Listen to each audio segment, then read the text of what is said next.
120 secondes avec Mood, la bac suisse, yourmood.net.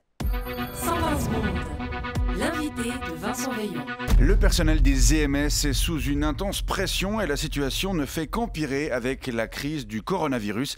C'est la conclusion d'une enquête publiée hier par le syndicat UNIA qui révèle que 81% des quelques 3500 employés sondés avouent avoir souffert de douleurs dorsales, 41% de douleurs articulaires et 12% de troubles cardiovasculaires au cours des 12 derniers mois. Alors qu'au niveau psychique, 67% du personnel avoue avoir des troubles du sommeil et 47% des états dépressifs. Une situation pour le moins alarmante dont on va parler avec vous. Lola Bigler, bonjour. Oui, bonjour. Vous êtes aide-soignante à l'EMS Les Pissenlits par la Racine à Oron-la-Ville. Oui. Alors, est-ce que vous êtes vous aussi au bord de la rupture? Non, c'est la cata, c'est la catastrophe. Tous les symptômes que vous avez cités dans votre intro, tous, je les ai tous. Des douleurs dorsales et articulaires, par oui, exemple? Forcément, oui. Quand je dois aider des personnes comme M. Bourknecht de la 312 à sortir de son lit avec ses 140 kilos, je peux vous dire que mes lombaires là sont passés. Ouais, c'est sûr. Non, là, heureusement que la crise. M. Bourknecht n'a pas vu ses gamins depuis 2 mois, du coup, il est en puissante dépression, il a perdu 45 kilos, alors il est un petit peu plus facile à manipuler, mais en temps normal... Plus étonnant, des troubles cardiovasculaires. Oui, c'est sûr. On bouffe la même chose que les résidents. Alors, je ne sais pas si vous avez déjà vu un plateau repas des MS, mais crème de poireau, riz casimir, tranches de tarte à la poire pour dessert, c'est pas très équilibré. Bon, c'est normal, cela dit. Et il faut que la nourriture, elle aussi, contribue à libérer des lits. Et puis, j'ai aussi des problèmes de cordes vocales. Oui, forcément, quand vous passez toute la journée à parler comme ça, monsieur Veillon, bien le soir, vous avez mal à la gorge. Oui. À la gorge, monsieur Veillon. Vous avez mal à la gorge. Oui. Oui, vous avez mal à la gorge.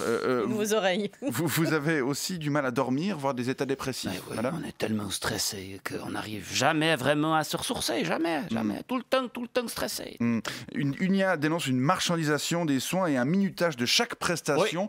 Oui. Seuls 11% des employés estiment avoir assez de temps pour effectuer toutes leurs tâches. Ça, c'est votre cas, c'est vrai? C'est vrai, oui. Moi, par exemple, le matin, j'ai 4 minutes pour aider mes résidents à faire leur toilette. Ensuite, j'ai 1 minute pour les aider à se lever. Alors, quand vous savez que je perds déjà 3 minutes avec M. Bourknecht, il faut que je me rattrape derrière. Heureusement, Mme Moser, elle pèse que 38 kilos. Donc là, ça, c'est elle est vite debout. Et puis, heureusement, il y a aussi M. Schubach de la 318.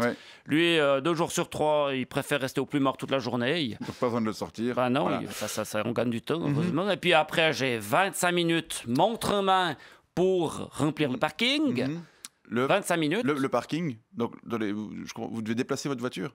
Non, je n'ai pas les moyens d'avoir une voiture. Non, le parking, c'est cette partie un peu plus large du couloir principal où on va stationner les résidents entre 8h15 et 11h30, et puis entre 1h30 et 5h30, Enfin, où on allait les stationner avant le confinement. Le confinement, parlons-en. Vous êtes encore plus sous pression avec la crise sanitaire actuelle?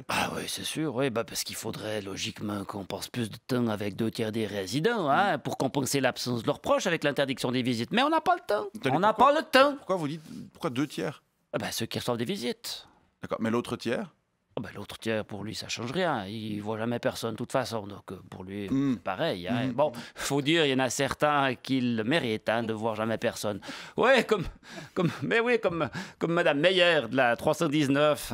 Sale bête, celle-là. Et 1 jour sur 2, quand j'ai fini de l'aider à s'habiller, hop, elle pisse aux culottes. Juste pour me faire chier. C'est pas pour mais même son mari, qui est pourtant de la chambre d'à côté, il veut plus la voir. Il veut plus la voir, Mme Meyer. Dans ses conclusions, UNIA évoque un manque de main-d'œuvre. Il manquerait plus de 20 000 soignants dans les EMS. C'est ce que j'ai lu, et d'ailleurs, je ne suis pas sûr de susciter des vocations, mais ma foi, je dis la vérité. D'autant que le salaire n'est pas vraiment au rendez-vous?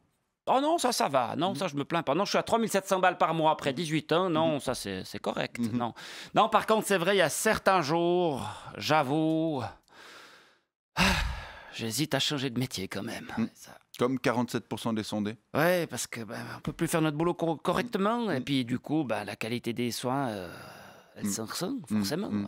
Non, c'est frustrant. C'est frustrant. Et d'ailleurs, c'est étonnant qu'on ne nous permette pas de bosser dans des meilleures conditions. C'est un peu comme si la société, on n'avait rien à foutre des petits vieux dans les EMS. Attendez, ça, quand même, ça paraît assez peu probable. Il me semble. Quoi qu'il en soit, je vous remercie pour ce témoignage. Lola Bigler de l'EMS Les Pissenlits par la Racine. Et je vous souhaite une bonne journée. Bonne journée, monsieur Veillon.